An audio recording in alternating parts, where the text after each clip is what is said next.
Sir नमस्कार। हाँ नमस्कार जी। सर आपका हार्दिक स्वागत है हिंदी दिवस के उपलक्ष्य में। मैं स्वागत करना चाहूँगा डॉक्टर मान सिंह दहिया जी का, जो हमारे आज के वक्तागण हैं, और हमारे VC sir doctor NP Kaushik ji, और हमारे PVC sir doctor Ajay Podar ji, और डॉक्टर नरेश याग जी, आपका भी हार्दिक स्वागत है। Om Sterling Global University Hindi दिवस के उपलक्ष्य में मैं doctor Sunil Benda, dean social science and humanities, Om Sterling Global University Hisar, आपका हार्दिक अभिनंदन करता हूँ, स्वागत करता हूँ। इस विश्वविद्यालय की शुरुआत एक छोटे से पौधे के रूप में हुई थी 2008 में OITM, और उसके बाद धीरे धीरे हमारे chancellor sir doctor Puneet Goyal ji, pro chancellor madam doctor Poonam Goyal ji, उनके अथक परिश्रम और मेहनत से धीरे धीरे ये OIGU में कन्वर्ट हुआ, ओम ग्रुप ऑफ इंस्टीट्यूशन। और उसके बाद 2019 में ओम स्टर्लिंग ग्लोबल यूनिवर्सिटी की शुरुआत हुई। रिसेंटली हमारे पास 14 स्कूल्स अभी रनिंग में हैं, जिसमें school of social science and humanities, school of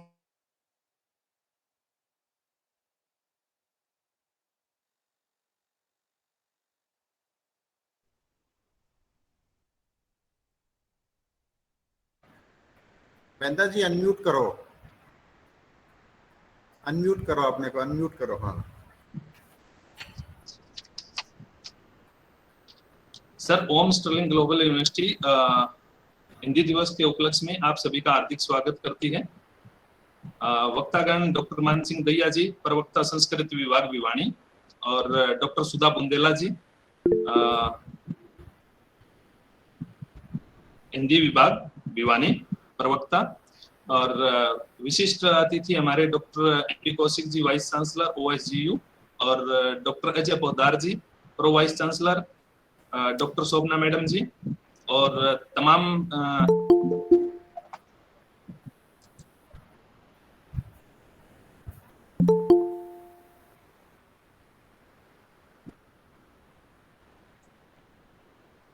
doctor Benda आप दोबारा से म्यूट हो गए हैं।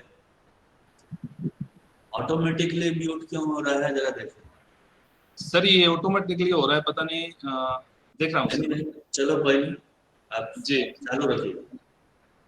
मैं सभी पार्टिसिपेंट्स को बताना चाहूंगा कि ओम स्टर्लिंग ग्लोबल यूनिवर्सिटी शुरुआत हुई थी OITM 2008 से, और उसके बाद अथक परिश्रम और मेहनत से हमारे chancellor sir doctor Puneet Goyal ji और pro chancellor madam doctor Poonam Goyal ji, उनके अथक प्रयासों से धीरे धीरे OIGU की शुरुआत हुई, ओम ग्रुप ऑफ इंस्टीट्यूशन की, और 2019 में हमारे ओम स्टर्लिंग ग्लोबल यूनिवर्सिटी की शुरुआत हुई। एट प्रेजेंट हमारे पास 14 स्कूल्स हैं, जिसमें school of social science and humanities, school of engineering and technology, school of health science, school of pharmaceutical science, school of special teacher education, और school of hotel management, school of applied science, और school of health science, and school of yoga and naturopathy. इसी क्रम को हम आगे क्रमबद्ध रखते हुए मैं इनवाइट करना चाहूंगा डॉक्टर कविता मैडम को।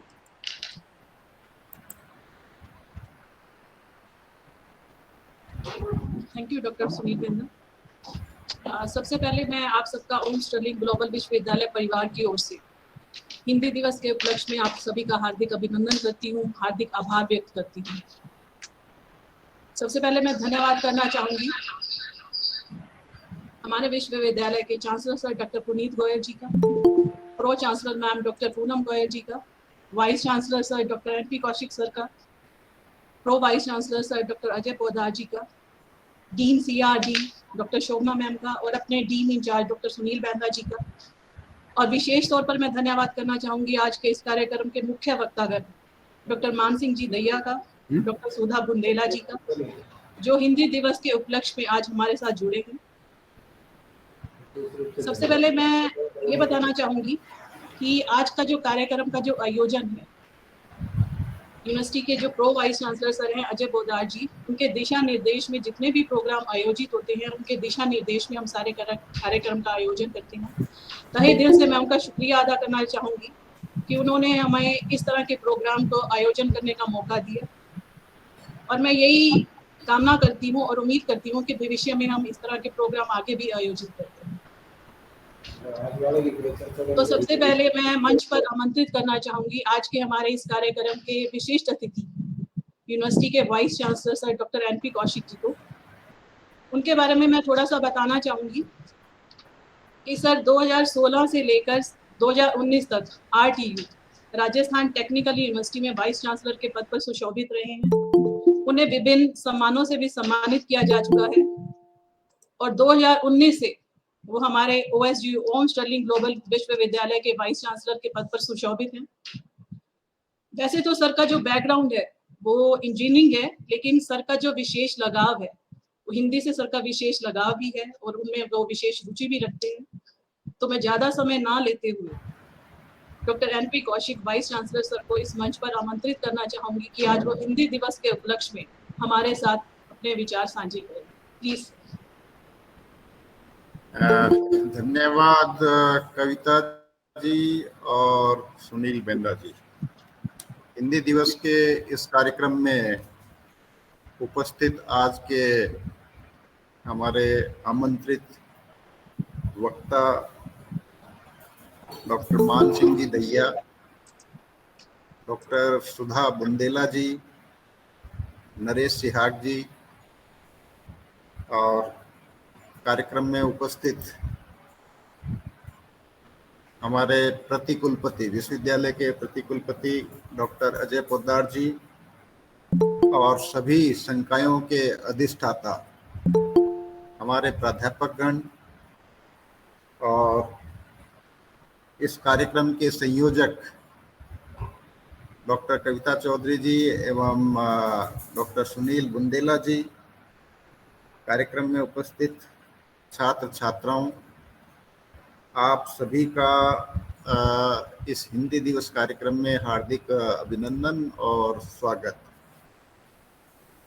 आज हमारे लिए ये बहुत हर्ष का विषय है कि हम जो है हिंदी दिवस मना रहे हैं, तो इस अवसर पर सभी को बहुत बहुत शुभकामनाएं।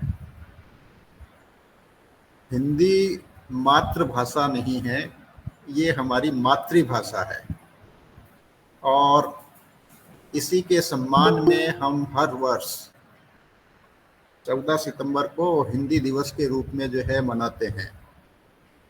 वर्ष 1949 में संविधान सभा ने ये निर्णय लिया था कि हिंदी जो है वो केंद्र सरकार की आधिकारिक भाषा होगी, और उसके बाद सन 1953 में 14 सितंबर को हिंदी दिवस के मनाने के रूप में जो है निर्णय लिया गया।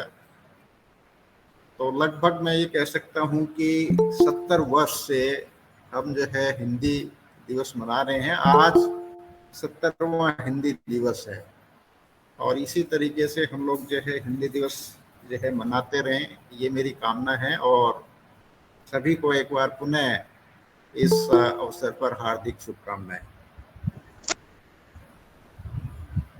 ये हो सकता है कि हमारे मन में ये विचार हो कि भारत में हिंदी आधिकारिक भाषा है, तो क्या भारत के सभी लोग हिंदी बोलते हैं? आप लोगों के ध्यान में मैं ये लाना चाहूँगा कि भारत में 100% लोग जो है वो हिंदी नहीं बोलते। लगभग हम ये कह सकते हैं आज भारत की जनसंख्या लगभग 140 करोड़ है, और उसमें से लगभग 63 करोड़ के आसपास जो लोग हैं वो हिंदी जो है बोलते हैं। लेकिन ये भारत में सर्वाधिक प्रयोग की जाने वाली जो है भाषा है। 43.6% के आसपास जो है वो हमारे नागरिकों के द्वारा इस भाषा का जो है प्रयोग किया जाता है। और इसके अलावा अगर कोई दूसरी भाषा जैसे भारत में प्रयोग की जाती है तो वो बंगाली है, और वो लगभग 7 से 8% जनसंख्या द्वारा जो है प्रयोग की जाती है, यानी कि हिंदी सर्वाधिक लोगों द्वारा प्रयोग में लाई जाती है, और उसके बाद जो भाषा का प्रयोग होता है वो हमारी बंगाली भाषा है। बाकी अनेक भाषाएं हैं भारत के अंदर। अगर हम संकलित भाषाओं की संख्या को देखें तो वो नंबर जो है वो 415 है, और भारत में ये कहा जाता है कि हर 12 कोस, ये जो डिस्टेंस की दूरी की जो ये इकाई है, ये पुराने ज़माने में यूज होती थी। तो आज के संदर्भ में अगर हम इसको बताएं तो लगभग 30 किलोमीटर पे जो है मतलब जो है भाषा परिवर्तन जो है हो जाता है। तो अनेक भाषाओं का प्रयोग भारत में होता है, लेकिन सर्वाधिक जो है वो हिंदी का प्रयोग होता है। अगर स्टेट्स की दृष्टि से देखें तो उत्तर भारत, मध्य भारत के जो राज्य हैं उनमें इसका अधिकतम प्रयोग होता है, और बहुत सारे राज्य जैसे आपका हिमाचल प्रदेश, पंजाब, हरियाणा, उत्तर प्रदेश, राजस्थान, मध्य प्रदेश, उत्तराखंड, बिहार आदि राज्यों में जो है हिंदी का बहुलता से प्रयोग होता है। अब ये हमारे मन में हो सकता है कि क्या भारत के अलावा और भी ऐसे देश हैं जहां हिंदी का प्रयोग होता है। तो मैं आप सब लोगों की जानकारी में लाना चाहूँगा कि फिजी एक ऐसा देश है जहाँ पे हालांकि जनसंख्या कम है, लेकिन वहाँ की 43.7% पॉपुलेशन, मतलब आप समझिए कि जैसे जितनी परसेंटेज हमारे भारत में इस भाषा को प्रयोग कर रही है, लगभग उतना ही परसेंटेज के जो लोग हैं वो इस भाषा को फिजी में जो है प्रयोग कर रहे हैं। 43.7% संख्या की दृष्टि से ये लगभग 4 लाख जो है वहाँ पड़ता है। तो छोटा देश है, लेकिन अनेक ऐसे देश हैं जहाँ पे हिंदी का जो है प्रयोग हो रहा है, जैसे Singapore, Jamaica, Mauritius, Trinidad, French Guiana, Nepal. ये ऐसे देश हैं जहाँ पे हिंदी का जो है वो प्रचुरता से प्रयोग होता है। आज हिंदी दिवस पे मैं हिंदी के बारे में कुछ चीज़ें कहना चाहूँगा। हिंदी एक बहुत ही वैज्ञानिक भाषा है। हम जब हिंदी को पढ़ने की शुरुआत करते हैं तो हम ये पाते हैं कि ये देवनागरी लिपि में लिखी जाती है, और देवनागरी लिपि का जो विकास है वो 11वीं शताब्दी के अंदर हुआ था। और हम ये सब जानते हैं कि हिंदी के अंदर जो देवनागरी लिपि है उसमें स्वरों का और व्यंजन का सबका अपना एक अलग वर्गीकरण है। स्वर अलग हैं और व्यंजन अलग हैं, और स्वर एवं व्यंजन मिलकर के शब्दों का निर्माण करते हैं, और अनेक शब्द मिलकर के जो है वो वाक्यों का, और वाक्यों से एक बड़ी रचना का निर्माण होता है। जो एक खास बात है वो ये है कि यहाँ पे स्वरों का उच्चारण और व्यंजन्स का जो उच्चारण है,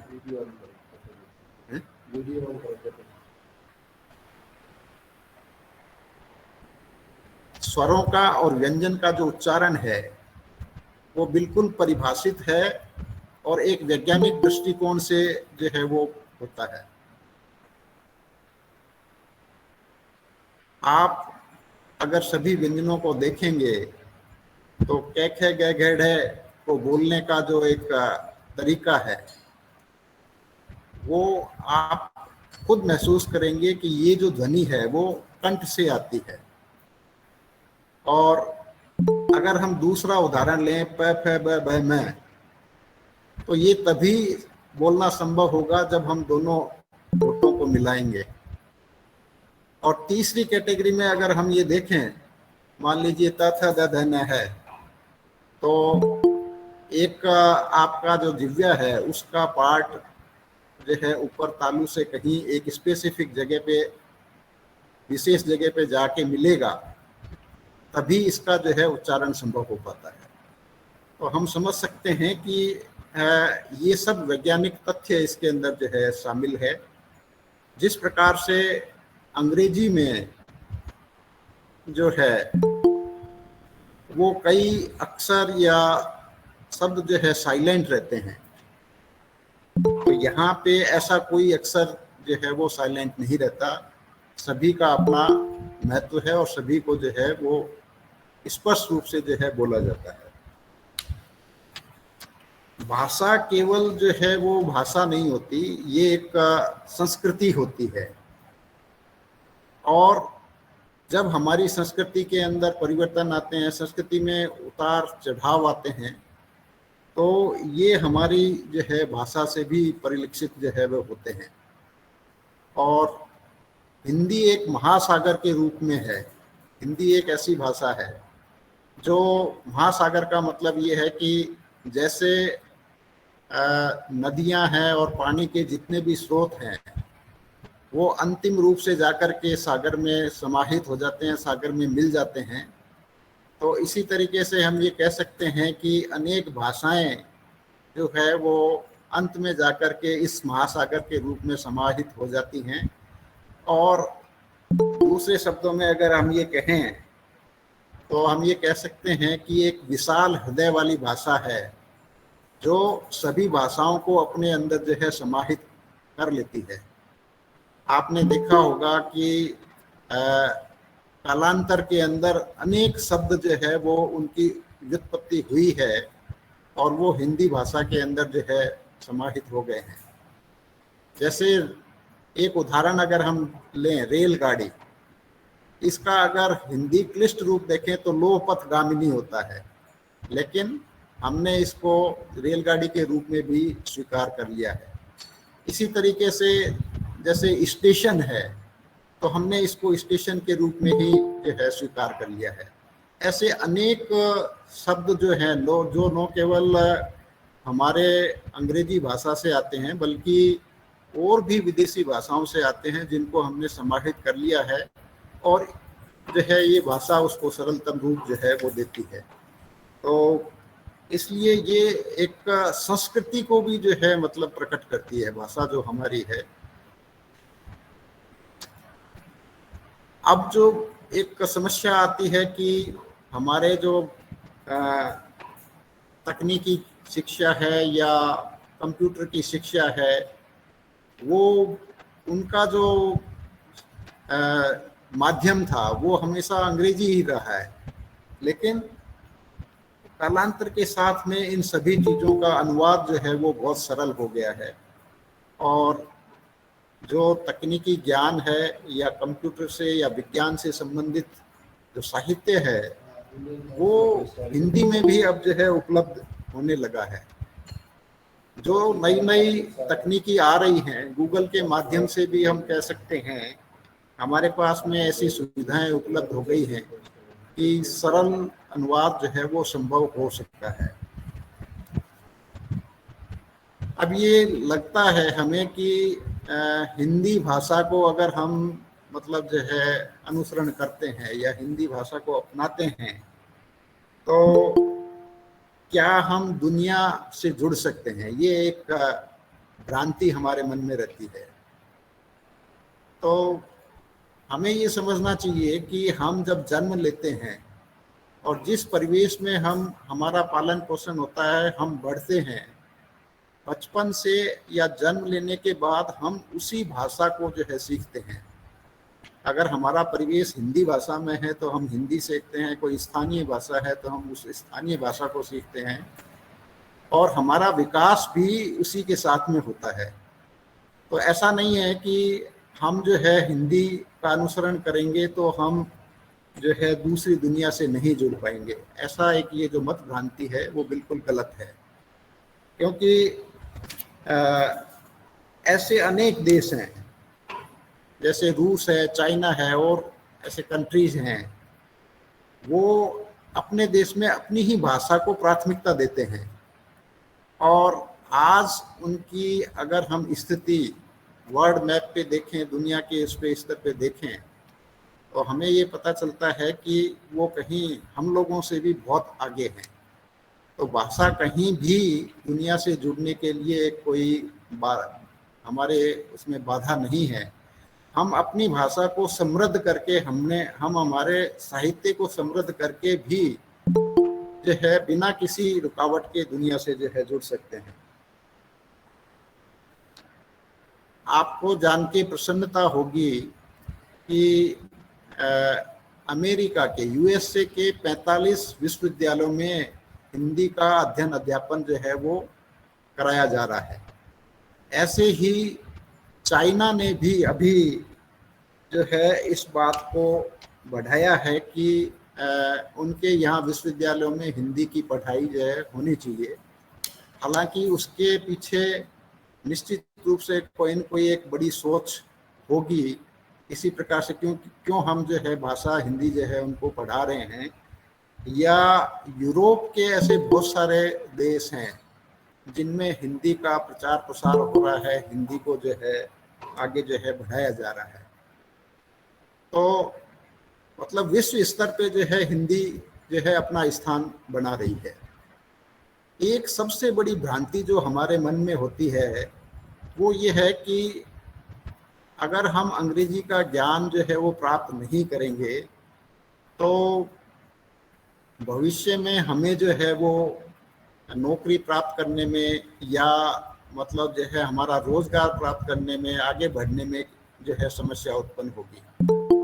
और इस तथ्य को जो हमारी मल्टीनेशनल कंपनीज हैं वो भी मतलब जो है स्ट्रेंथन कर रही हैं, इसको मजबूत कर रही हैं, आगे बढ़ा रही हैं। मेरे ख्याल से हम सब लोगों को मिलकर के इस बात पे प्रयास करना चाहिए कि जहां हम जो है संप्रेषण की कला या कम्युनिकेशन स्किल की बात करते हैं, तो ये जरूरी नहीं है कि हम अंग्रेजी भाषा जानते ही हैं तो ही जो है संप्रेषण की कला वो अच्छी होगी। हम हिंदी में भी वही चीज़ें जो है वो संप्रेषित कर सकते हैं जो हमें एक अंग्रेजी भाषा में जो है संप्रेषित करनी है।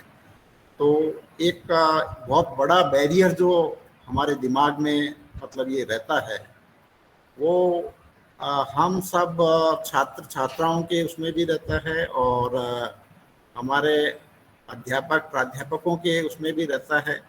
तो ये जिम्मेदारी मैं समझता हूँ कि जो हिंदी के साथ में जुड़े हुए हैं और जो प्राध्यापक शिक्षा दे रहे हैं उनकी बड़ी जिम्मेदारी बनती है कि किस प्रकार से इस बाधा को या एक ये जो मानसिक स्थिति हमारे छात्र छात्राओं में है उसको जो है हम दूर कर सकते हैं।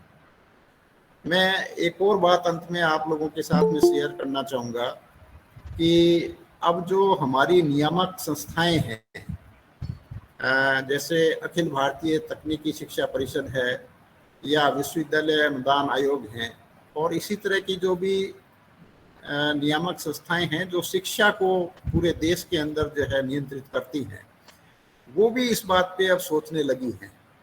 और आपको जान के ये खुशी होगी कि अब अखिल भारतीय तकनीकी शिक्षा परिषद ने जो तकनीकी शिक्षा के पाठ्यक्रम हैं, चाहे वो कंप्यूटर इंजीनियरिंग हो, चाहे वो इलेक्ट्रॉनिक्स इंजीनियरिंग हो, चाहे सिविल इंजीनियरिंग हो, इन पाठ्यक्रमों को हिंदी भाषा में और स्थानीय भाषा का तात्पर्य ये है कि जैसे एक बच्चा अगर तमिलनाडु में शिक्षा ग्रहण कर रहा है तो वो तकनीकी विषयों की जो शिक्षा है वो तमिल भाषा में ग्रहण सके, या आंध्र प्रदेश में जो बच्चा है वो तेलुगु में इस भाषा में ग्रहण कर सके।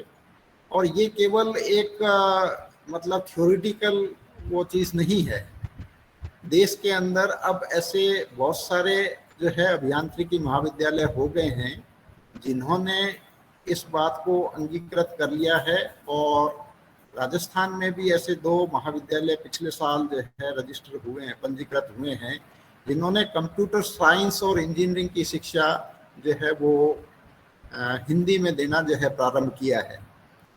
और हम अगर हमारी नई शिक्षा नीति की भी बात करें तो उसमें भी विशेष रूप से इस बात पे जोर दिया गया है कि बच्चा जो सीखना शुरू करता है, मतलब जो आपका नर्सरी से लेकर दूसरी या तीसरी क्लास तक जो उसका विकास होता है, उस विकास के अंदर जो है वो ज़्यादा विकास उसका हिंदी भाषा या उसकी स्थानीय भाषा या उस प्रदेश की भाषा में जो है वो ज़्यादा संभव लगता है। और इस बात पे जो है ये जोर दिया गया है हमारी नई शिक्षा नीति के अंदर कि जो है इन भाषाओं को जो है वो आगे बढ़ाया जाए, इनको प्रमोट किया जाए। तो अंत में हिंदी दिवस के इस अवसर पर मैं आप सभी से यही आग्रह करना चाहूँगा कि हिंदी हमारी जो है मातृभाषा है और माता के समान है। हम जो है इसकी समृद्धि में जितना सहयोग कर सकते हैं करें और इसको आगे बढ़ाने का प्रयास करें। बाकी हमारे जो विशेषज्ञ हैं डॉक्टर मान सिंह जी दहिया और सुधा बंदेला जी, वो हमें और जो है इसके बारे में विस्तार से बताएंगे और इसमें हम जानेंगे कि कैसे हिंदी की दशा और दिशा को परिवर्तित किया जा सकता है। आप सभी का बहुत बहुत धन्यवाद, आपने जो है इन वक्तव्यों को सुना। Thank you all.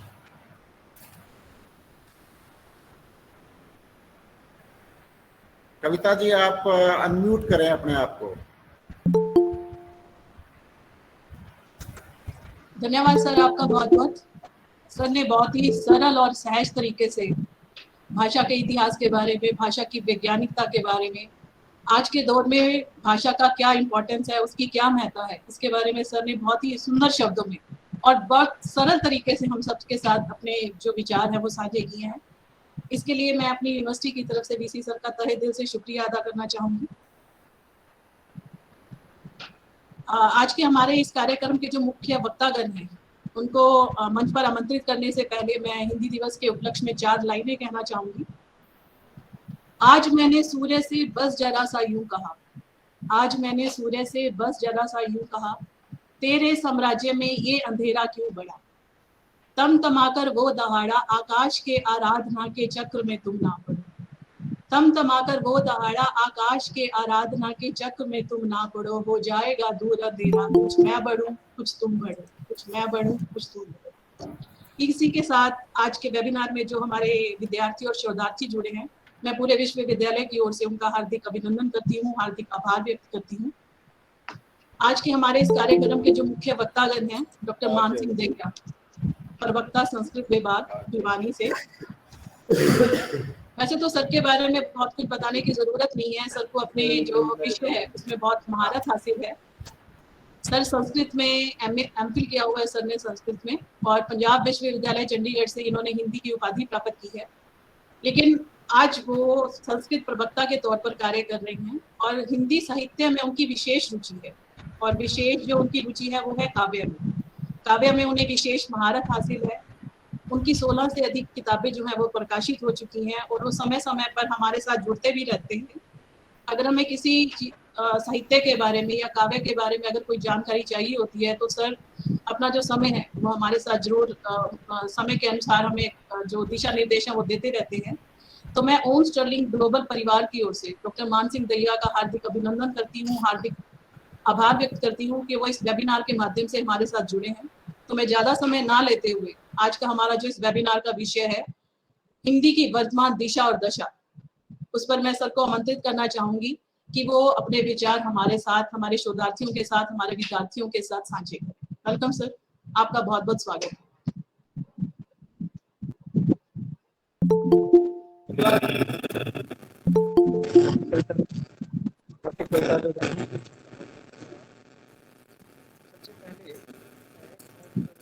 Sir unmute कीजिए, आपकी आवाज नहीं आ रही।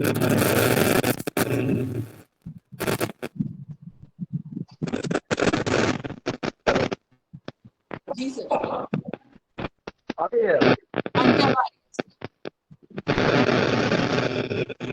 धन्यवाद।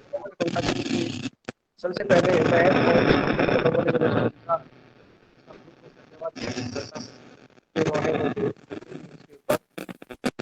बोलने के लिए मैं डॉक्टर गोयल जी का भी बहुत धन्यवाद करता हूँ। उन्होंने 14 सितंबर के अवसर पर मुझे वक्ता के रूप में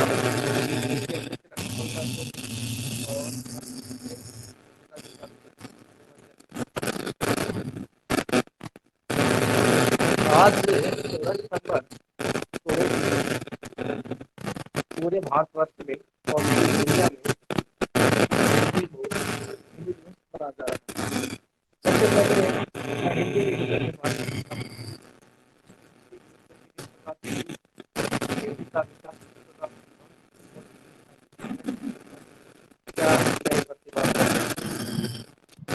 सर एक मिनट, आप अपना माइक चेक कीजिएगा, थोड़ी सी वॉइस ऑडिबल नहीं है।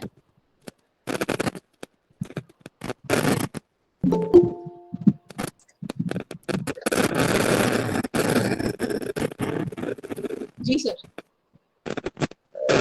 आतंक भ्रष्टाचार के लिए हिंदी भाषा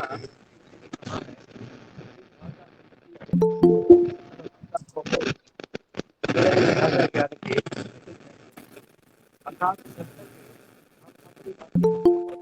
अरे आवाज स्पष्ट नहीं आता है।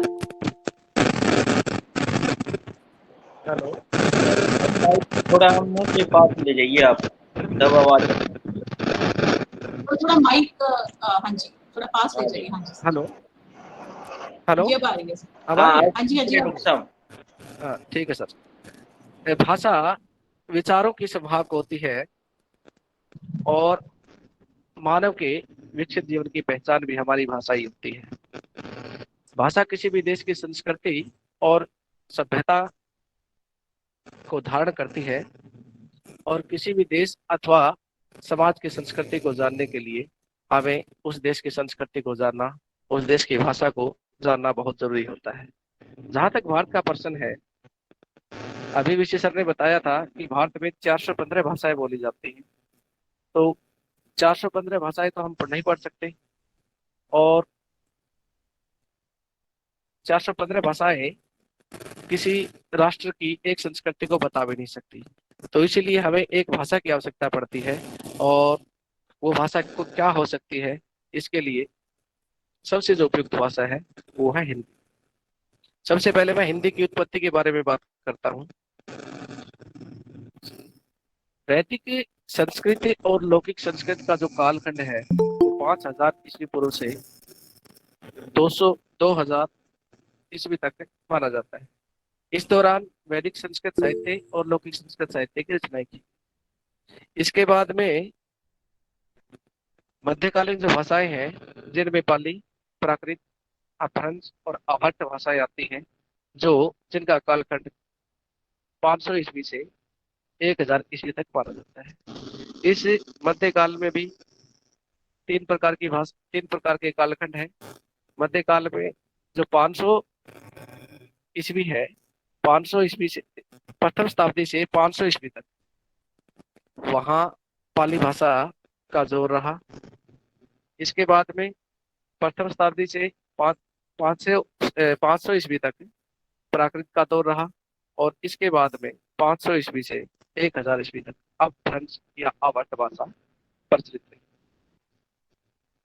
अब इसी प्राकृत और अवध भाषा या अपभ्रंश जो भाषाएं हैं, ये विकृत होकर विभिन्न बोलियों में परिवर्तित हो गई, जो आधुनिक भाषाएं कहलाती हैं, जिनमें हिंदी और हिंदी से इतर भाषाएं, जिनमें मराठी है, पंजाबी, गुजराती और उड़िया, इस प्रकार की जो भाषाएं ये सब विकसित हुई है अपभ्रंश या अवहट के। अब जैसे जैसे अपभ्रंश भ्रष्ट होती गई अर्थात फैलती गई, अपभ्रंश का अर्थ ये होता है जो अपने पद से भ्रष्ट हो गई, अर्थात हिंदी ने संस्कृत भाषा ने अपने जब विकृत होती गई तो वो अपभ्रंश के रूप में आती गई।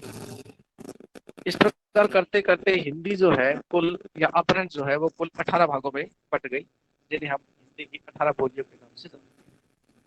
और वर्तमान समय में हिंदी को हम 5 भागों में डिवाइड करते हैं, जिनमें पश्चिमी हिंदी, पूर्वी हिंदी, बिहारी हिंदी, राजस्थानी हिंदी और पहाड़ी। इन 5 बोल हिंदी के ये 5 भागों के अंतर्गत हिंदी की 18 बोलियां शामिल हैं। सबसे पहले मैं पश्चिमी हिंदी का परिचय देता हूँ।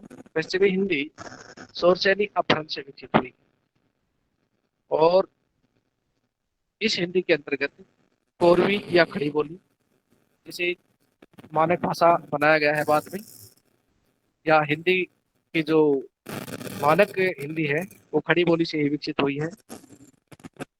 ब्रजभाषा, हरियाणवी या वांगरू, बुंदेली और कन्नौजी, ये 5 जो बोलियां हैं ये खड़ी पश्चिमी हिंदी के अंतर्गत आती है। इसके पश्चात पूर्वी हिंदी है जो अर्धवादी अपभ्रंश है उससे विकसित हुई है, जिसमें अवधी, बघेली और छत्तीसगढ़ी बोलियां शामिल हैं। इसके पश्चात राजस्थानी हिंदी है जो शौरसैनी अपभ्रंश से विकसित हुई है। इसके अंतर्गत मारवाड़ी, मेवाती, ढूंढानी और मालवी, ये 4 बोलियां विकसित हुई, 4 बोलियां हैं। इसके पश्चात जो बिहारी हिंदी है जो बागधी अपभ्रंश से विकसित हुई। इस बिहारी हिंदी के अंतर्गत 3 बोलियां हैं, भोजपुरी, छत्तीसगढ़ी, मैथिली। और जो पहाड़ी हिंदी है वो कुमाऊनी, गढ़वाली, ये जो भाषाएं हैं ये कुल 18 भाषाएं हैं जो हिंदी परिवार की या हिंदी की बोली है। अब जब भारत का संविधान लिखा जा रहा था तो उस समय भाषा को लेकर बड़ा विवाद हुआ। पहला विवाद तो यही हुआ कि भाई हिंदी भारत की राष्ट्रभाषा किसे बनाए, भारत की राजभाषा किसे बनाए, क्योंकि अकेली हिंदी में ही 18 बोलियां प्रचलित थी। सभी बोलियां अपने अपने आप को मानक मानकर चल रही थी कि हमारा स्वरूप सबसे बड़ा मानक है, मानक स्वरूप है। तो इसी विवाद का निपटारा करते हुए 14 सितंबर सन 1949 को हिंदी को भारत की राजभाषा के रूप में स्वीकार किया। संविधान के अनुच्छेद 343(1) के अंतर्गत हिंदी को भारत की राजभाषा का दर्जा प्राप्त हुआ और ये 14 सितंबर को ये आर्टिकल शामिल किया गया था। इसलिए हम प्रतिवर्ष 14 सितंबर को हिंदी दिवस के रूप में मनाते हैं। अब एक प्रश्न और उपस्थित होता है कि हिंदी ने अपना राजभाषा का पद तो प्राप्त कर लिया। बहुत से लोगों के मन में प्रश्न रहता है, समस्या भी रहती है, शंका भी रहती है कि राष्ट्रभाषा और राजभाषा क्या है। राजभाषा क्या है? राजभाषा वो भाषा है जिसके माध्यम से किसी भी देश का शासन चलता है। दूसरी तरफ जो राष्ट्रभाषा है वो किसी भी देश की राष्ट्र की आत्मा होती है। राजभाषा के माध्यम से हम शासकीय कार्य संपन्न करते हैं, लेकिन राष्ट्रभाषा के माध्यम से हम जो देश की जो सामान्य जनता है या बहुत सी जनता है, बहुत संख्यक जनता है, वो राष्ट्रभाषा के माध्यम से ही अपने विचारों का आदान प्रदान करते हैं। भारत की सबसे बड़ी समस्या ये है कि यहाँ की राष्ट्रभाषा राजभाषा नहीं बन सकती, या बन सकती है तो किन स्थितियों में बन सकती है। अगर हम इंग्लैंड की बात करें या जापान की बात करें या चाइना की बात करें तो उन देशों की राष्ट्रभाषा ही वहाँ की राजभाषा है। तो वहाँ पर राष्ट्रभाषा और राजभाषा को लेकर कोई विवाद नहीं। विवाद हमारे भारत में बनता है क्योंकि यहाँ पर बहुत सी भाषाएं बोली जाती हैं और बहुत सी भाषाएं होने के कारण राजभाषा और राष्ट्रभाषा में अंतर आ जाता है। तो राजभाषा वो है जिसके माध्यम से हम अपने देश का शासन कार्य चलाते हैं और इस शासन को चलाने के लिए भारतीय संविधान के धारा 120 के अंतर्गत यह प्रावधान किया गया कि संसद का जो कार्य है वो हिंदी या अंग्रेजी के माध्यम से संपन्न हो। धारा 120 अनुच्छेद 120 संसद का कार्य हिंदी या अंग्रेजी के माध्यम से संपन्न कराने का प्रावधान किया गया। इसके पश्चात जो धारा 210 है वो कहती है कि राज्य की जितने भी विधानमंडल हैं उनमें उनकी जो कार्यवाही है वो या तो उस राज्य की क्षेत्रीय भाषा के माध्यम से संपन्न होगी या अंग्रेजी के माध्यम से संपन्न होगी या हिंदी के माध्यम से संपन्न। तो ये जो दो धाराएं हैं 120 और 210, ये हिंदी के उत्थान में मील का पत्थर है, क्योंकि संसद का कार्य जब हिंदी के माध्यम से संपन्न होगा और राज्य के विधानमंडलों का कार्य जब हिंदी के माध्यम से संपन्न होगा तो हिंदी के विकास में चार चांद लगेंगे ही लगेंगे। इसके पश्चात है जो अनुच्छेद 343 है, वो कहता है कि संघ की राजभाषा हिंदी है और उसका स्वरूप जो है वो देवनागरी है। देवनागरी हिंदी की लिपि है और ये लिपि जो है वो संस्कृत से यूं की यूं ले ली गई है।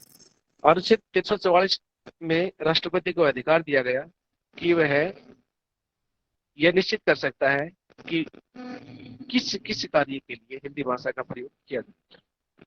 इसके अतिरिक्त संविधान की 8वीं अनुसूची, संविधान में कुल 10 अनुसूचियां हैं, 8वीं अनुसूची जो है वो भाषाओं से संबंधित है।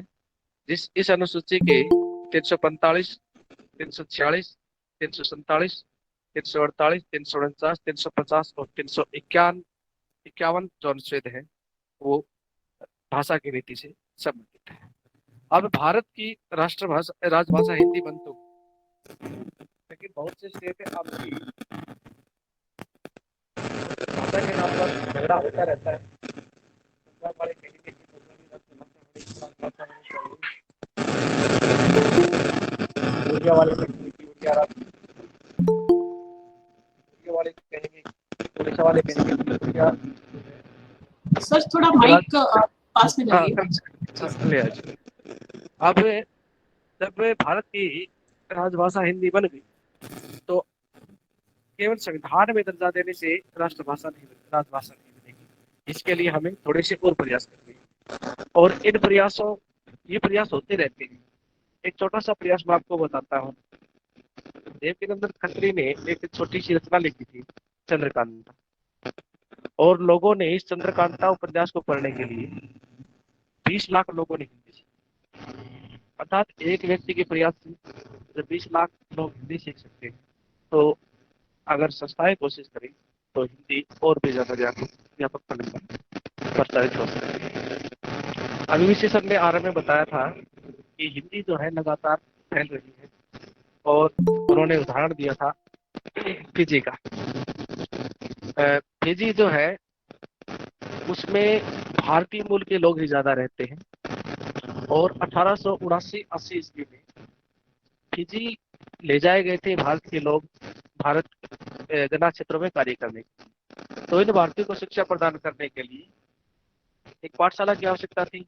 तो सबसे पहले 1926 ईस्वी में फिजी में प्रथम भारतीय पाठशाला खुली और इस पाठशाला में हिंदी को एक प्रमुख भाषा के रूप में पढ़ाया जाता था और वर्तमान में भी फिजी में हिंदी को द्वितीय मुख्य भाषा के रूप में पढ़ाया जाता है।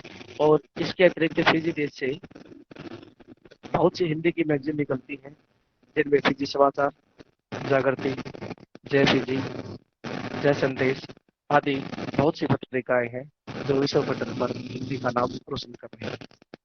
दूसरा जो देश है वैश्विक पटल पर जहाँ पर हिंदी का पठन पाठन होता है वह है जापान। जापान में 1911 ईस्वी में Tokyo school of foreign language की स्थापना की गई और इस स्कूल में हिंदुस्तानी भाषा की पढ़ाई करवाई गई और इन हिंदुस्तानी भाषाओं में अनेक भाषाओं का पठन पाठन होता था। तो 1945 ईस्वी में क्यूबा दोई नामक एक शिक्षक थे, उन्होंने जापान में हिंदी का पहला स्वतंत्र विभाग खोला और वहां पर हिंदी का पठन पाठन होता रहा और एक शिक्षक ने जापानी हिंदी का एक शब्दकोश भी तैयार किया। जापान के बाद में जो तीसरा देश है उसकी बात करते हैं वो है फ्रांस। फ्रांस में भी हिंदी का पठन पाठन होता है। फ्रांस में हिंदी के पठन पाठन के विषय में मलिक मोहम्मद लिखते हैं कि आधुनिक भाषाओं के अध्ययन की प्रगति के लिए 1795 ईस्वी में पेरिस में आधुनिक विश्व पूर्वी भाषाओं का संस्थान स्थापित हुआ और फ्रेंच विद्वान राष्ट्रदान इससे हम सब परिचित हैं, जिन्होंने सबसे पहले हिंदी साहित्य का इतिहास लिखा। हिंदू साहित्य का इतिहास 1653 ईस्वी में इलाहाबाद से प्रकाशित हुआ था।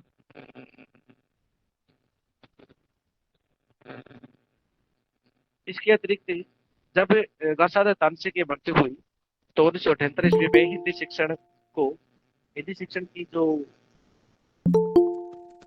शैली है या जो प्रचार है वो बहुत कम हो गया। तो 1921 ईस्वी में जूल बनाक नामक एक प्रोफेसर आए। 1964 ईस्वी में सॉर्बेक पेरिस विश्वविद्यालय में हिंदी साहित्य में अनुसंधान करने वाले और पढ़ाने के लिए श्रीमती बौद्धिविल ने हिंदी का एक मध्यकालीन पाठ्यक्रम भी शुरू किया। और श्रीमती बौद्धिविल ने ही दूरसागर, तुलसीदास कृत रामचरितमानस, कबीरदास की रचनाएं और जायसी की पद्मावत आदि ग्रंथों की व्याख्या की और उनका फारसी भाषा में अनुवाद किया। इसके पश्चात अन्य जो देश है जहाँ पर हिंदी का पठन पाठन होता है वो है हंगरी। हंगरी में भारतीय संस्कृति का बड़ा व्यापक प्रभाव है। सर ओरेल शवेडिन नामक हंगेरियन विद्वान का हिंदी के विकास में बड़ा महत्वपूर्ण योगदान है। आरंभ में हंगरी में संस्कृत का पठन पाठन होता था, लेकिन थोड़ी दिनों के बाद में वहाँ पर हिंदी का पठन पाठन भी होने लगा। हंगरी में हिंदी को बढ़ावा देने में डॉक्टर आर्नद देवेरचनी का विशेष योगदान है। डॉक्टर आर्नद भारत में भारतीय दूतावास में कार्य करते थे और वो भारतीय संस्कृति से प्रभावित हुए और उन्होंने हिंदी का पठन पाठन यहाँ पर आरंभ किया। और इसके बाद में ओतवोस नौसाद विश्वविद्यालय में सबसे पहले हिंदी की कक्षाएं उन्होंने दी। इसके बाद में बात करते हैं हम भारत के सबसे बड़े राजनीतिक और सांस्कृतिक सहयोगी रूस।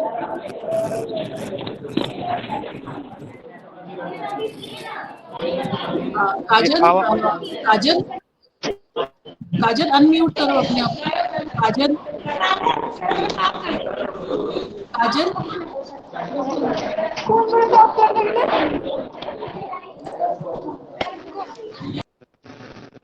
जी सर, कंटिन्यू कीजिए। हाँ, इसके बाद में भारत का सबसे बड़ा राजनीतिक और सांस्कृतिक सहयोगी है रूस।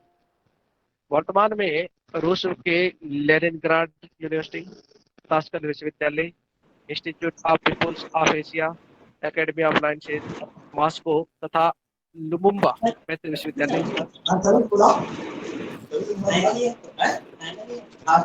ये अनम्यूट करो इस प्लीज अनम्यूट कीजिए अपने आप को। डॉक्टर धर्मेंद्र। हाँ, रूसी विद्वान डॉक्टर टिमसिट्स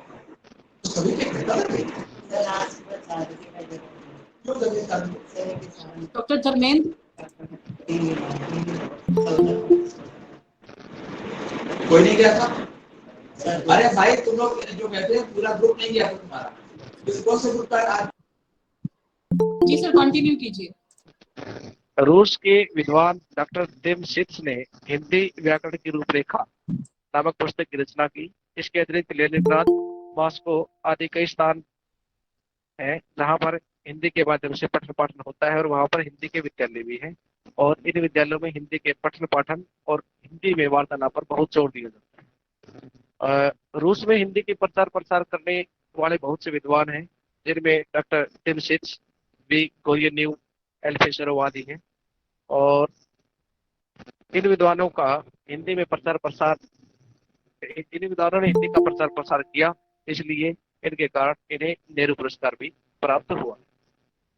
इसके पश्चात हमारा जो सबसे बड़ा राजनीतिक और सांस्कृतिक सहयोगी है वो है ब्रिटेन। जैसा कि हम सब जानते हैं कि हम सब या भारत 1947 से पहले इंग्लैंड का ही उपनिवेश था। तो जो अधिकारी यहाँ पर आते थे शासन करने के लिए, उनकी सबसे पहले कंडीशन यही होती थी कि वो जब भी भारत में आए तो भारत की संस्कृति को समझने के लिए वो सबसे पहले हिंदी को समझे, हिंदी को सीखे। इसी आवश्यकता को महसूस करते हुए इंग्लैंड में 1921 ईस्वी में भारतीय भाषाओं और साहित्य के अध्ययन के लिए लंदन में एक इंस्टीट्यूट स्थापित किया गया, जिसे इंस्टीट्यूट ऑफ ओरिएंटल स्टडीज कहा जाता है। यह संस्थान वर्तमान में भी कार्यरत है, जहां पर हिंदी और अन्य भारतीय भाषाओं का पठन पाठन होता है। इसके पश्चात हम बात करते हैं जर्मनी। जर्मनी मुख्य रूप से संस्कृत के पठन पाठन के लिए प्रचलित रहा है। जर्मन कवि गेटे संस्कृत के बहुत बड़े विद्वान थे। उन्होंने अभिज्ञान शाकुंतलम नामक नाटक का अंग्रेजी भाषा में अनुवाद भी किया था, और वर्तमान में संस्कृत के साथ साथ जर्मनी में हिंदी भाषा का पठन पाठन भी बहुत होता है। वर्तमान समय में जर्मनी के अनेक विश्वविद्यालयों में हिंदी पढ़ाई जा रही है, जिनमें स्टुटगार्ट में स्थित भारत भवन में नियमित रूप से हिंदी की पढ़ाई की जा रही है। इसके अतिरिक्त अम्स्टरडम विश्वविद्यालय, बर्लिन विश्वविद्यालय, विल्डेट्स विश्वविद्यालय, जोहान्सबर्ग विश्वविद्यालय, एम्सबर्ग विश्वविद्यालय आदि विश्वविद्यालयों में हिंदी का पठन पाठन हो रहा है, और डॉक्टर लोपार लुत्से तथा डॉक्टर हेलमुट स्पिताल नामक जर्मन विद्वान हिंदी के पठन पाठन में अपना महत्वपूर्ण योगदान दे रहे हैं। इसके पश्चात एक देश और है जहां पर हिंदी का पठन पाठन हो रहा है।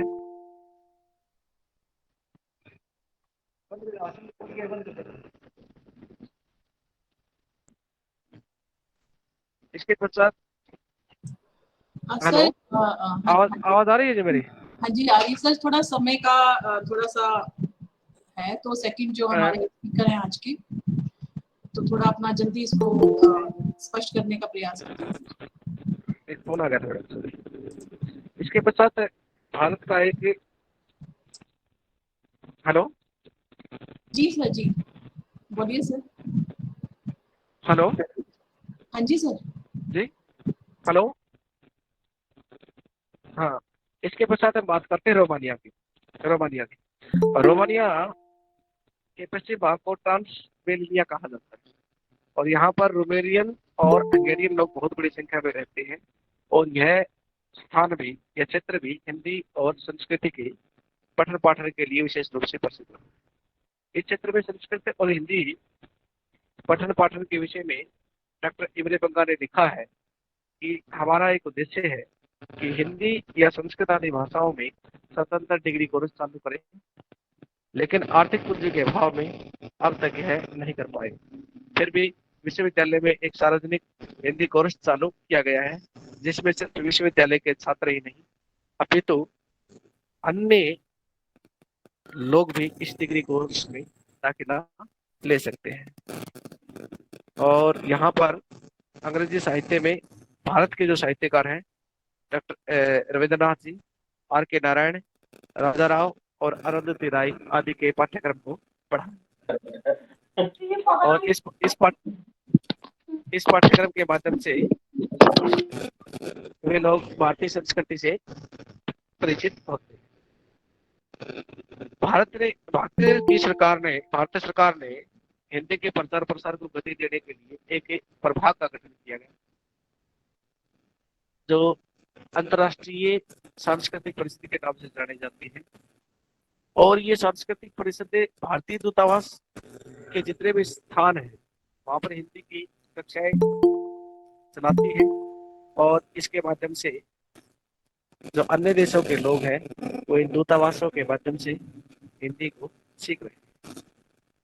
अब एक सबसे बड़ी बात यह है कि इतने देशों में हिंदी पढ़ाई जा रही है, हिंदी का स्वरूप वैश्विक होता जा रहा है, तो क्या इसे संयुक्त राष्ट्र की भाषा नहीं बढ़ना चाहिए? बिल्कुल बढ़ना चाहिए, और इसे संयुक्त राष्ट्र की भाषा बढ़ाने में जो प्रयास है वो हम ही लोग करेंगे। पहले मैं संयुक्त राष्ट्र की भाषाओं के बारे में थोड़ा सा चर्चा कर लेता हूँ।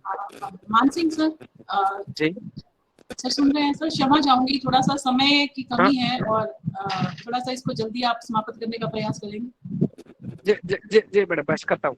वर्तमान में संयुक्त राष्ट्र संघ की 6 भाषाएं हैं जो आधिकारिक भाषाएं हैं: अंग्रेजी, चीनी, फ्रांसीसी, रूसी, अरबी और स्पेनिश। यानी कि वर्तमान में संयुक्त राष्ट्र की कार्यवाही 6 भाषाओं में संपादित होती है, पूर्ण की जाती है। अगर हम सबका प्रयास रहा तो संयुक्त राष्ट्र की अगली जो आधिकारिक भाषा होगी वो हिंदी ही होगी। इन्हीं शुभकामनाओं के साथ आपने हमें मंच प्रदान किया, आपका धन्यवाद और हिंदी दिवस की शुभकामनाएं। बहुत बहुत धन्यवाद। धन्यवाद मानसिंह सर, आपका आपने बहुत ही सुंदर और स्पष्ट शब्दों में हिंदी के इतिहास के बारे में, वैज्ञानिकता के बारे में और आज के वर्तमान संदर्भ में हिंदी की क्या स्थिति है उसके बारे में हम सबको अवगत कराया। इसके लिए मैं पूरे विकास के परिवार की ओर से आपका एक बार फिर से हार्दिक धन्यवाद करती हूँ, आभार व्यक्त करती हूँ हमारे साथ इस वेबिनार के माध्यम से जुड़ने के लिए। धन्यवाद सर आपका बहुत बहुत। इसके बाद मानसिंह तैय्यर सर के बाद मैं हमारी आज की जो इस कार्यक्रम के मुख्य वक्तागण है डॉक्टर सुधा बुंदेला जी, उन्हें मंच पर आमंत्रित करना चाहूंगी कि वो हमारे साथ इस वेबिनार के माध्यम से जुड़े और आज अपने जो विचार है वो प्रस्तुत करें। डॉक्टर सुधा मैम, डॉक्टर सुधा मैम आप सुन रही हैं? सुधा मैम,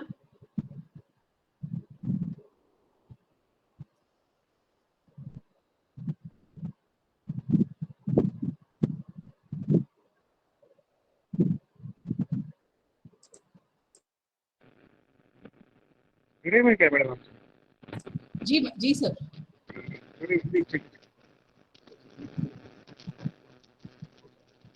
सुधा मैम,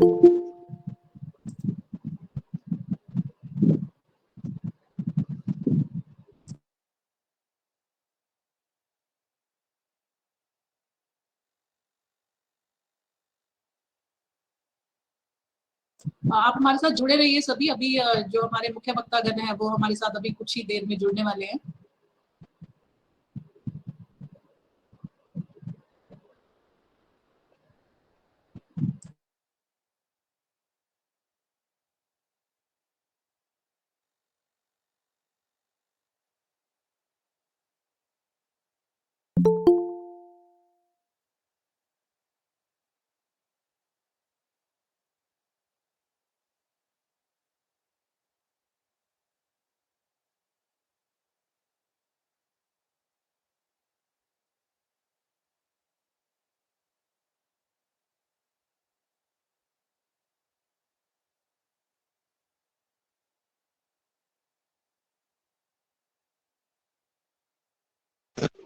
हाँ मैडम जी आ चुके हैं जी।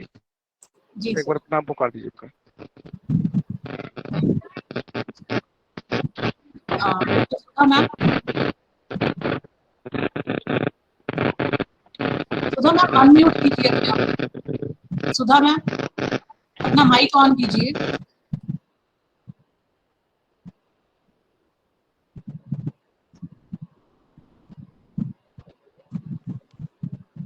हेलो, सुन पा रहे हैं? हाँ जी मैम, अपना कैमरा ऑन कर लीजिए मैम।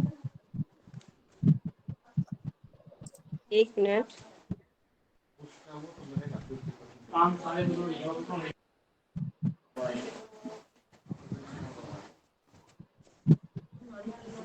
कैमरा ऑफ करना मेरा, मुझे बोल रहा है।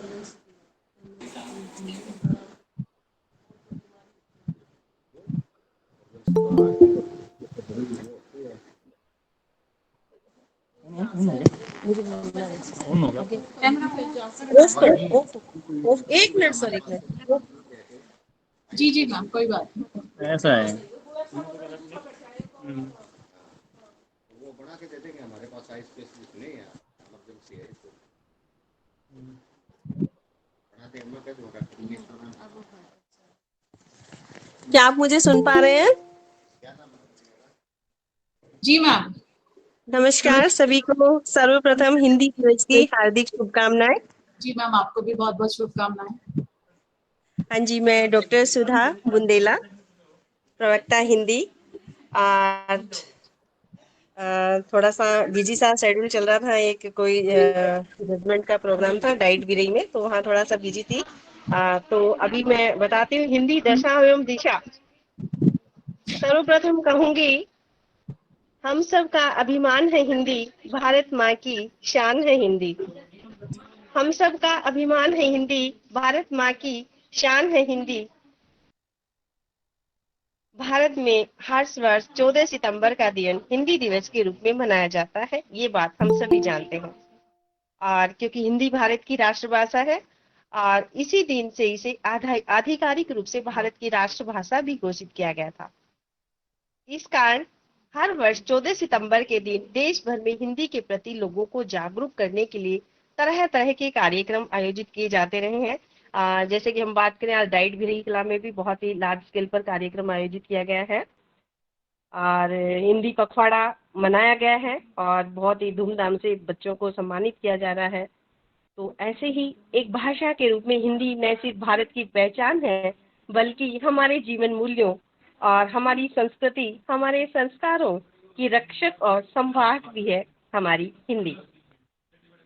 मैं कहूँगी संस्कृति की पहचान है हिंदी, देश का सम्मान है हिंदी। जैसा कि सभी को ज्ञात है कि भाषा विचारों के आदान प्रदान का एक सशक्त माध्यम है।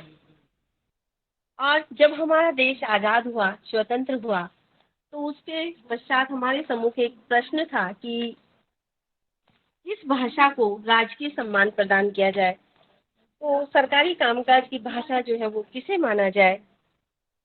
इसके लिए एक सर्वेक्षण किया गया था और उस सर्वेक्षण में ये बात समक्ष में आई थी कि हिंदुस्तान की भाषा हिंदी जो है सर्वाधिक भूभाग में एवं सर्वाधिक लोगों के द्वारा बोली जाने वाली भाषा है, और वो कौन है? हिंदी ही है। अतः यही कारण है कि संविधान के अनुच्छेद 343 में हिंदी को राजभाषा का दर्जा दिया गया था। हिंदी क्योंकि एक ऐसी भाषा है जो देवनागरी लिपि से पूर्णतः वैज्ञानिक है।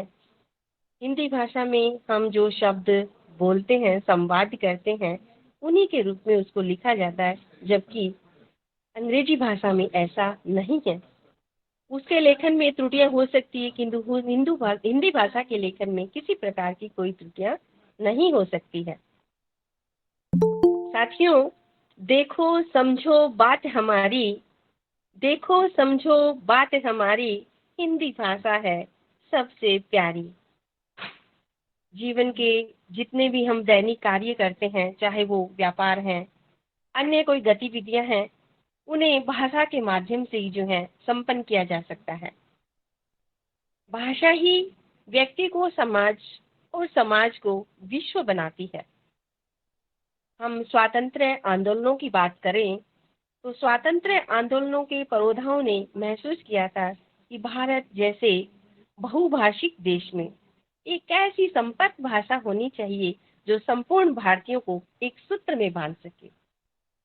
पहले यह काम संस्कृत भाषा करती थी, और आपको बता दूं, संस्कृत का जैसे ही नाम आता है वैसे ही मुझे डॉक्टर मानसिंह दहिया जी की याद आ जाती हैं। ये बहुत ही प्रबुद्ध विद्वान है, यद्यपि वो हिंदी में भी कम नहीं है, किंतु संस्कृत भाषा के बहुत ही बड़े प्रकांड विद्वान मैं मानती हूँ। और संस्कृत की बात करें तो पहले ये काम क्योंकि संस्कृत के जिम्मे था एक सूत्र में हिंदुस्तान को बांधने का, और बाद में इसे हिंदी को सौंप दिया गया। इसलिए स्वतंत्रता संघर्ष के दौर में हिंदी जानना देश प्रेम का एक लक्षण भी बन गया। लेकिन इसके लिए कोई बाध्यता की बात नहीं थी, लोगों को बाध्य नहीं किया गया था। लोग हिंदी के प्रति स्वतः ही आकृष्ट होते चले गए। हिंदी देश की संपर्क भाषा बनती ही चली गई। साथियों, सौंधी सुगंध मीठी सी भाषा, सौंधी सुगंध मीठी सी भाषा, गर्व से कहो हिंदी है मेरी भाषा, गर्व से कहो हिंदी है मेरी भाषा। हिंदी की दशा और दिशा की बात करते हैं। विश्व बाजार में हिंदी, हिंदी का भविष्य और भविष्य की हिंदी आदि के बारे में बहुत कुछ कहा जाता है तथा बहुत कुछ इसके बारे में लिखा भी जाता है। संगोष्ठियों का आयोजन भी किया जाता है। निसंदेह हिंदी किसी एक प्रांत या क्षेत्र विशेष की भाषा नहीं है, अपितु वह हिंद की भाषा है, हिंदुस्तान की भाषा है। साहित्यिक हिंदी और बोलचाल की हिंदी में भिन्नता होती है, और ये स्वाभाविक है। बोलचाल की हिंदी वास्तव में बोली मिश्रित भाषा है। हिंदुस्तान बोलचाल की हिंदी वास्तव में बोली मिश्रित भाषा है। शिक्षित, अशिक्षित, अर्धशिक्षित, औपचारिक, अनौपचारिक, क्षेत्रीय, शहरी, ग्रामीण आदि प्रयोक्ता और परिस्थिति के भेद के कारण इसके अनेक स्तर होते हैं। व्यवसाय के कारण भी लोगों की भाषा तथा बोली पर काफी प्रभाव पड़ा है और पड़ रहा है। इसका एग्जाम्पल मैं स्वयं भी दे सकती हूँ कि हिंदी का प्रभाव बोली का बहुत ज्यादा पड़ता है। जैसे कि मान लीजिए मैं हरियाणा से बिलोंग करती हूँ, अगर मुझे गुजरात जाना पड़े तो वहाँ मार्केट के लोग एक ही दृष्टि में मुझे पहचान जाते हैं, समझ जाते हैं कि आप हरियाणा के हैं। जबकि मैं बिल्कुल अपनी ओर से कोशिश रहती कि हिंदी भाषा में ही शुद्ध हिंदी का प्रयोग करती हूँ, किंतु फिर भी जो है मुझे लोग पहचान जाते हैं, क्योंकि व्यवसाय के कारण भी लोगों की भाषा तथा बोली पर काफी प्रभाव पड़ता है। साथियों, पूरे राष्ट्र की आशा है हिंदी अपनी भाषा है। पूरे राष्ट्र की आशा है हिंदी अपनी भाषा है। जात पात के बंधन को तोड़े, जात पात के बंधन को तोड़े, हिंदी सारे देश को जोड़े। हिंदी की दशा और दिशा में हिंदी भाषा से संबंधित 18 निबंधों को 2 खंडों में सम्मिलित किया गया है। पहले खंड में बात करें तो हिंदी को भारतीय संदर्भ में देखा और परखा गया है, तथा दूसरे खंड में विदेशों के संदर्भ में इसको परखा गया है, जाना गया है, पहचाना गया है। पहले खंड में भाषाई स्वाभिमान का प्रश्न, बोलचाल की हिंदी का बदलता स्वरूप, संचार माध्यमों में हिंदी की समस्याएं और चुनौतियां, आज की हिंदी आलोचना की भाषा, वैश्वीकरण और हिंदी विज्ञापन और हिंदी का भविष्य की हिंदी आदि शामिल है।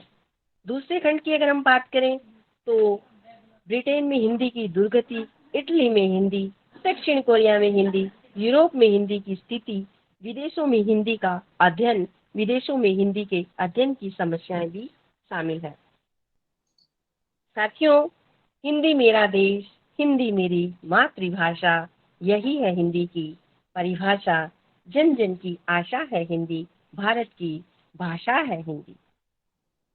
किसी भी राष्ट्र की स्वतंत्रता स्थिर तभी रह सकती है जब उसके निवासियों में चेतना हो। हमारे भारत में राष्ट्र ध्वज, राष्ट्रगान, राष्ट्र चिन्ह और राष्ट्रभाषा का समान महत्व है। अगर हमारे मन में अपनी राष्ट्रभाषा के प्रति सम्मान नहीं है तो इससे यह प्रमाणित हो जाता है कि हम अपने राष्ट्र के प्रति जरा भी आस्था नहीं रखते। राष्ट्रभाषा स्वतंत्र देश की संपत्ति है, लेकिन बहुत से देशवासी हिंदी को महत्व नहीं करने देकर अंग्रेजी को ही दे पाते हैं। राष्ट्रभाषा, हिंदी को राष्ट्रभाषा घोषित करने का प्रमुख तर्क यह था कि हिंदी एक भारतीय भाषा है, हिंदी को समझना बहुत आसान है। और गांधी जी की बात करते हैं तो गांधी जी ने भी समस्त भारतीय भाषाओं में केवल हिंदी को ही समस्त विशेषताओं से युक्त माना था, स्वीकार किया था। अब हम बात करते हैं हिंदी भाषा का भविष्य। साथियों, आज राष्ट्रभाषा का अखिल भारतीय स्वरूप उभरा है। यह जनमानस की भाषा भी है। अगर कोई अंग्रेज चुनाव लड़ना चाहता है तो वो हिंदी भाषा का प्रयोग करने की कोशिश करता है। कोई अंग्रेजी दक्षिण भारतीय अंग्रेजी में बात करता है, किंतु जैसे ही चुनाव की बात आती है तो वो हिंदी में बोलने का प्रयास करता है।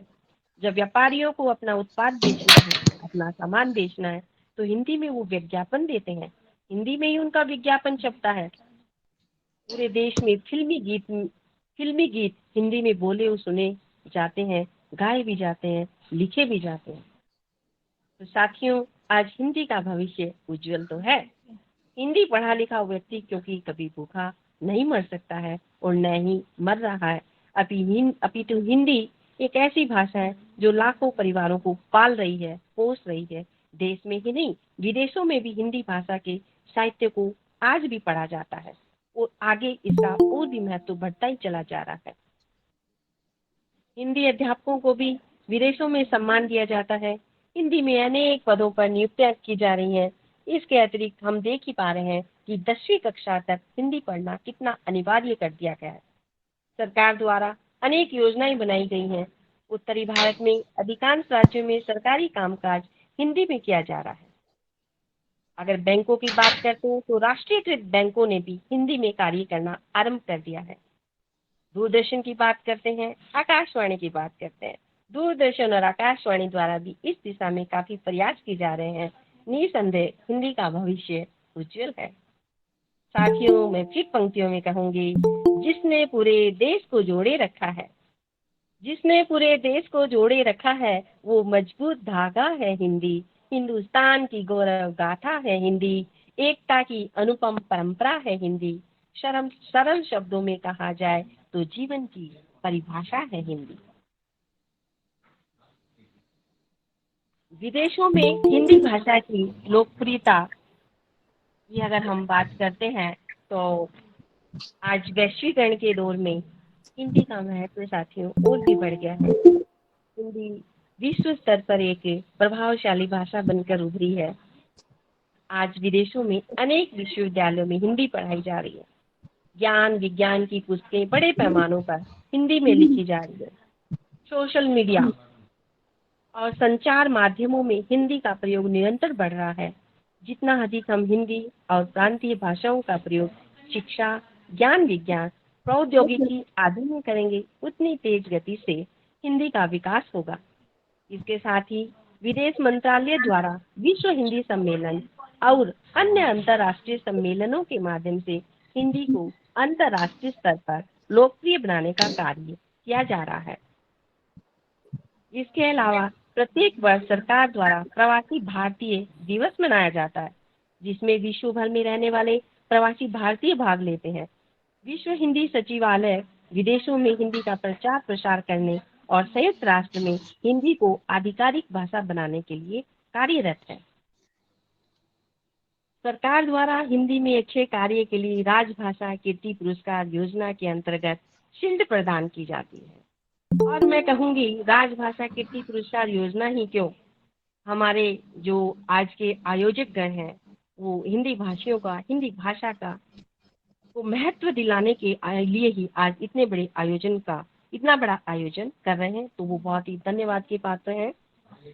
हिंदी में लेखन के लिए राजभाषा गौरव पुरस्कार का प्रावधान है।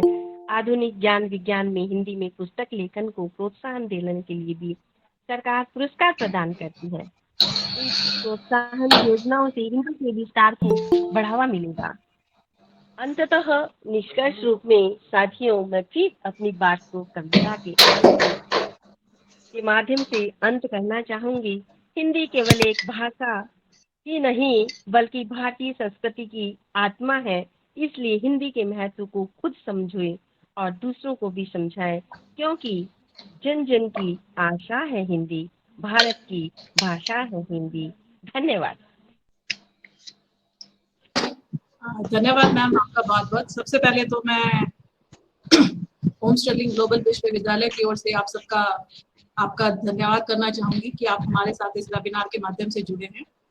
सबसे पहले आभार मैम, बहुत बहुत आभार आपका धन्यवाद करना चाहूंगी कि मैम आपकी आवाज बहुत मधुर है और Thank you. आपने बहुत ही सहज और सुंदर तरीके से अपने वक्तव्य को प्रस्तुत किया है मैम। हिंदी के इतिहास से लेकर इसकी भविष्य में क्या प्रासंगिकता है उस विषय पर अपने विचार प्रस्तुत किए हैं।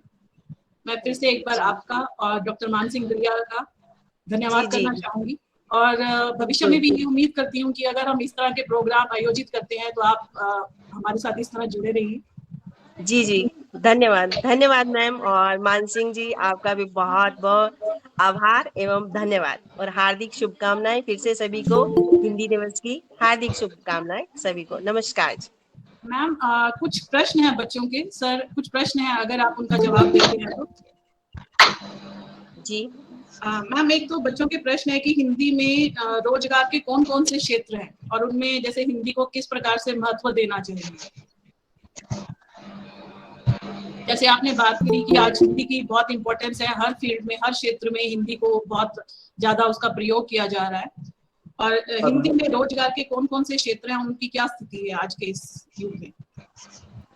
हाँ जी मैम, सर्वप्रथम तो मैं ये बताना चाहूंगी कि पत्रकारिता एक बहुत ही सहज और बहुत ही महत्वपूर्ण, और क्योंकि बच्चे देख पा रहे हैं कि दूरदर्शन है, आकाशवाणी है, इनके माध्यम से भी जो है बच्चे अपने आप को रख सकते हैं। और जो जैसे हम लोग हैं, आप हैं, हिंदी के प्रवक्ता हैं, प्रोफेसर्स हैं, उनके लिए भी हिंदी भाषा के, क्योंकि हिंदी एक ऐसी भाषा है जिसमें इसका एक विशद रूप है, जिसमें आप किसी भी डिपार्टमेंट में, किसी भी विभाग में जाएंगे तो हिंदी आपको सबसे पहले आनी चाहिए, और उससे संबंधित आपको सेवाएं जो है करने का मौका भी मिलता है। जी धन्यवाद मैम। मैम एक प्रश्न और है कि अगर हम वैश्विक परिदृश्य की बात करते हैं कि वैश्विक परिदृश्य में हिंदी मजबूत स्थिति में तो है, और अपने किन गुणों के कारण ये मजबूत स्थिति में हाँ जी मैम, एक बार फिर से। है? अगर हम वैश्विक परिदृश्य की बात करें कि वैश्विक परिदृश्य में हिंदी मजबूत स्थिति में है, और अपने किन गुणों के कारण ये मजबूत स्थिति में है? सर्वप्रथम तो मैम मैं ये कहना चाहूंगी कि अगर आपको वैश्विक उसमें क्षेत्र में, जैसे मैं अपना खुद का ही एग्जांपल लूंगी, खुद का नहीं, मैं अपनी फैमिली से एक रिलेट करूंगी इस एग्जांपल को। मेरी जैसे ननंद रहती है वहां पर, तो वो हिंदी भाषी हैं और वहां पे परमानेंट जैसे वो लोग रह रहे हैं, तो वहाँ के लोगों को जो है, बहुत से ऐसे लोग हैं जो प्रवासी भारतीय भी हैं, और वहाँ के लोकल इटालियन लोग भी हैं जो वो स्वयं चाहते हैं कि उनको हिंदी भाषा सीखनी है। तो मैं देख पा रही हूँ कि जो मेरी खुद की ननद है वो भी वहां पर एक ट्यूटर के रूप में कार्य कर रही हैं। जी मैम। हाँ जी। एक प्रश्न और है मैम कि राष्ट्रभाषा, वैसे तो हम कहते हैं कि हिंदी हमारी राष्ट्रभाषा भी है, राजभाषा भी है, लेकिन अभी इसे राष्ट्रभाषा बनने के लिए बहुत सारा संघर्ष करना पड़ रहा है। जी तो इसे अभी हिंदी को राष्ट्रभाषा बनाने के लिए या राष्ट्रभाषा बनने के लिए अभी से कितना और संघर्ष करना पड़ेगा? मैम, जैसे कि हम देख रहे हैं कि जो अपना आज का जो आज का जो टाइमिंग चल रहा है उसके अकॉर्डिंग हम देख रहे हैं, चाहे सोशल मीडिया है, जैसे चाहे इंस्टाग्राम की बात करते हैं, फेसबुक की बात करते हैं, यूट्यूब की बात करते हैं, और या टेलीग्राम्स की बात करते हैं, तो हम सर्वाधिक जैसे ये खुद से जितने भी इंग्लिश के नाम है, किंतु सबके साथ में ग्राम शब्द हिंदी का जुड़ा हुआ है। तो इस तरह से हमारी एक तरह से इनडायरेक्ट रूप से जो है एक पब्लिसिटी हो रही है, और हम यूट्यूब पर या कहीं पर भी कुछ भी जाकर के देखते हो तो हिंदी भाषा जो है हमें प्रकाष्ठा रूप में दिखाई देती है। हिंदी का प्रकाश रूप हमें दिखाई देता है, और समृद्ध रूप में दिखाई देती है। और जैसे कि मैं क्लासरूम में, जैसे मैं स्मार्ट क्लासेस वगैरह का भी यूज करती हूँ, तो स्मार्ट क्लासेस में हम देखते हैं कि बच्चों को जो कुछ चाहिए वो सब कुछ वहां पर हिंदी भाषा में उपलब्ध हो रहा है। तो इस तरह से अगर देश है, देश के लोग हैं, कक्षाओं में ये कार्यक्रम चलते रहें, और विद्यार्थी जो हैं इंटरनेट से इसी तरह से जुड़ते रहे एक सद्भाव को लेकर के, तो ये चीजें जो है हिंदी भाषा में पर्याप्त मात्रा में उपलब्ध होती है, जो कि बच्चों के भविष्य को आसान करती है। धन्यवाद मैम, आपने बहुत ही अच्छे तरीके से इन प्रश्नों का उत्तर दिया है, और जिन स्टूडेंट्स ने ये प्रश्न पूछे हैं वो इन प्रश्नों से थोड़े से सहमत भी होंगे। एक बार मैं फिर से आप सभी का इस वेबिनार के माध्यम से जितने भी हमारे विद्यार्थी जुड़े हैं, शोधार्थी जुड़े हैं, चाहे वो ओम स्टर्लिंग ग्लोबल विश्वविद्यालय के हैं, इस यूनिवर्सिटी के बाहर से हैं, प्रवक्तागण हैं, उन सभी का विश्वविद्यालय परिवार की ओर से एक बार फिर से हार्दिक धन्यवाद करती हूँ, आभार व्यक्त करती हूँ। और इस प्रोग्राम का आयोजन करने के लिए मैं विशेष तौर पर धन्यवाद करना चाहूंगी pro vice chancellor sir doctor Ajay Poddar ji का। उनके दिशा निर्देश में ही सारे कार्यक्रम होते हैं। और धन्यवाद करना चाहूंगी अपने dean incharge doctor Sunil Benda ji का, अपने डिपार्टमेंट से जुड़े सभी साथी मित्रों का, कि वो हमारे साथ इस प्रोग्राम में जुड़े हैं और आगे भविष्य में भी इस तरह के प्रोग्राम में वो हमारे साथ जुड़ते हैं। और आप सभी से अब अनुरोध है कि राष्ट्रीय गान के लिए सभी अपने अपने स्थान पर खड़े हो जाएंगे और राष्ट्रीय गान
जय जय जय